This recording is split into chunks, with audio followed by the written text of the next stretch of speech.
Hey guys, it's Vu from VN Vigor. You know what? Today, the measurement of fitness is too often relegated to how much weight you can lift or how many times you can lift that weight. Now, there's nothing wrong with that. It just has to be acknowledged that this approach isn't for everyone. Not everybody needs to or cares to be measured against these metrics. Now, I know personally I am, and many other people are selfishly interested in themselves. Meaning that when they pursue a lifestyle of health and fitness, they do so to make their lives easier. There's nothing wrong with this. Now, depending on the person, that can mean playing with their kids, doing their chores, or simply catching themselves before they fall. This all starts with moving their bodies and their respective body weights effectively, efficiently, and safely when they do the things that they do. Now, I happen to play a lot of football, meaning that in my life, I move a lot from side to side and up and down. Everybody's daily activities are different. What makes us similar is that we are always moving.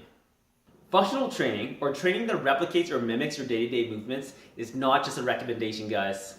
Seriously, it's a must. That is, if you want to make your day-to-day lives easier. It's not the training of specific muscles, but rather it's the training of movement with a specific purpose of maximizing the efficiency of your movements and making your movements easier and safer. No amount of chest presses, bicep curls, or tricep extensions will help you achieve this. Only the replication of movement can train movement. And this is exactly why the burpee has to be crowned the king of all functional exercises.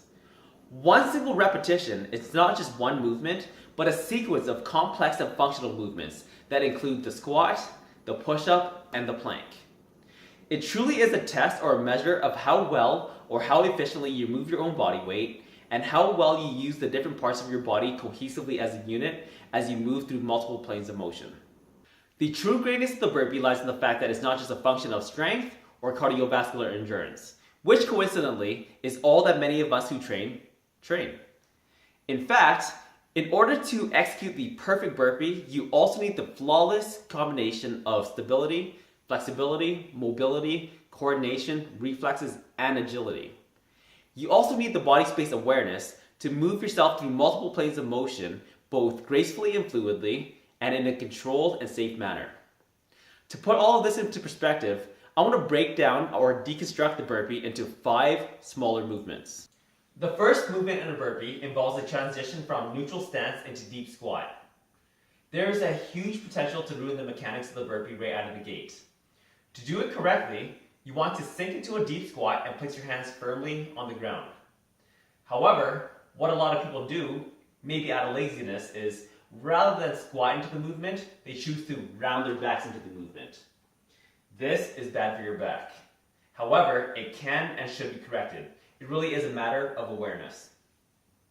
To execute this movement perfectly, you need mobility in your hips and ankles, coordination between your upper and lower body limbs, depth perception, and body alignment, awareness, and stability.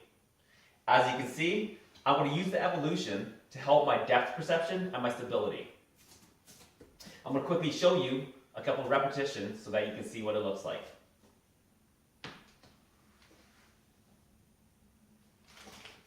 As you can see, I'm moving through a very full range of motion and in a very, very controlled manner.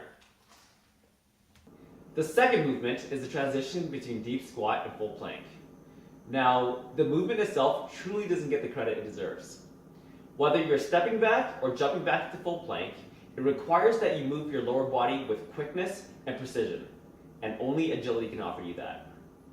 The perfect execution of this movement requires agility to move as soon as your hands hit the ground, complete core and shoulder stability as your lower body is being moved through the air, body awareness in order to land your feet with precision, and complete body stability as you land in plank.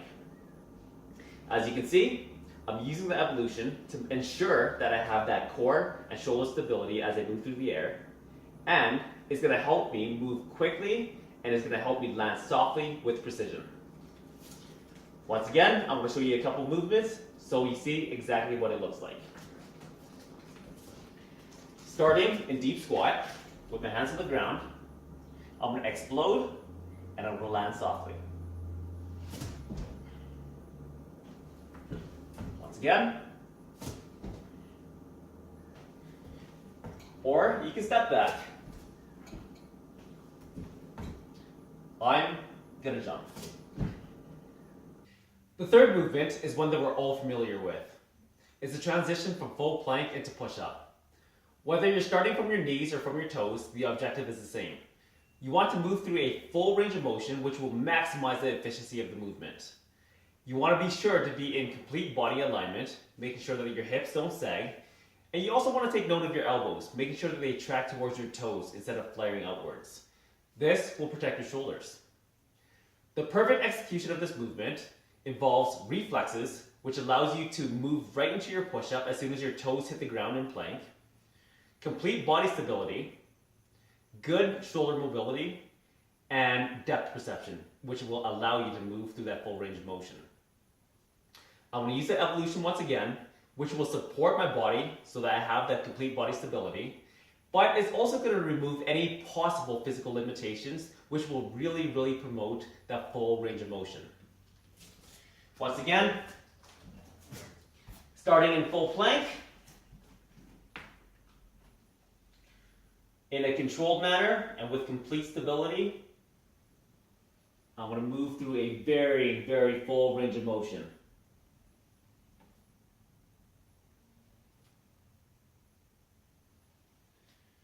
Control, full range of motion. On to movement number 4.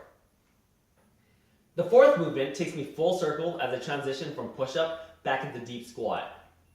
Once again, I'm going to leverage my agility in order to move my lower body quickly and precisely, this time landing on the soles of my feet.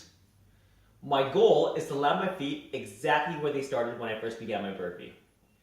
The perfect execution of this movement requires coordination of my upper and lower body limbs as I explode through the movement, core and shoulder stability as my lower body is moving, great mobility in my hips and ankles, and body space awareness as I land my feet with precision.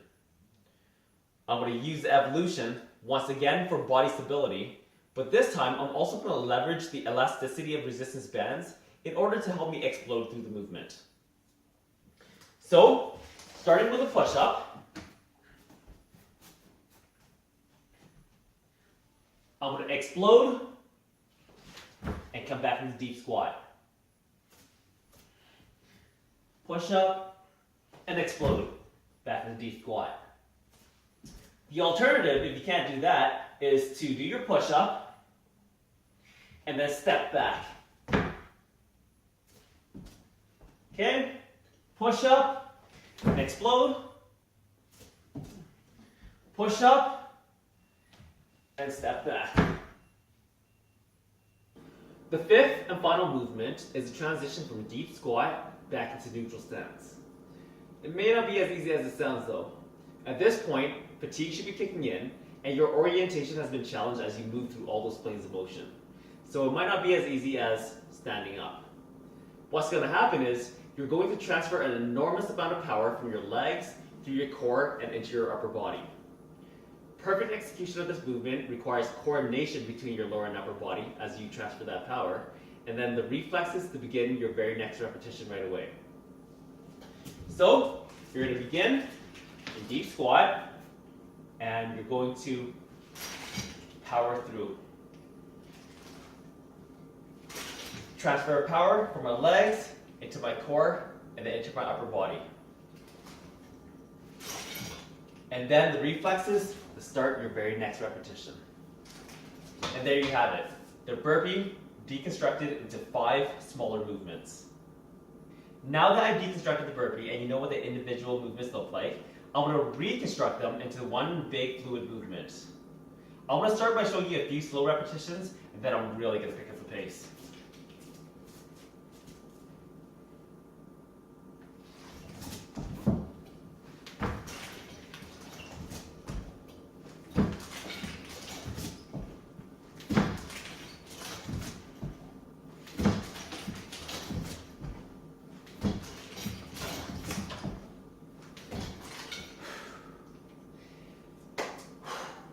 And there you have it, the king of all functional exercises. Now can you see why the burpee is about so much more than just strength or cardiovascular endurance? Can you see how stability, flexibility, mobility, coordination, reflexes, and agility are required on every single repetition of the burpee? And can you see why these components of fitness, along with your body space awareness, are essential in day-to-day life? At VN Vigor, we believe that your fitness should be measured by how well you move the body and the body weight that you have. And that's why we use your ability to execute the burpee and not your waist size, your body fat percentage, or your ability to curl a dumbbell as your true measurement of fitness.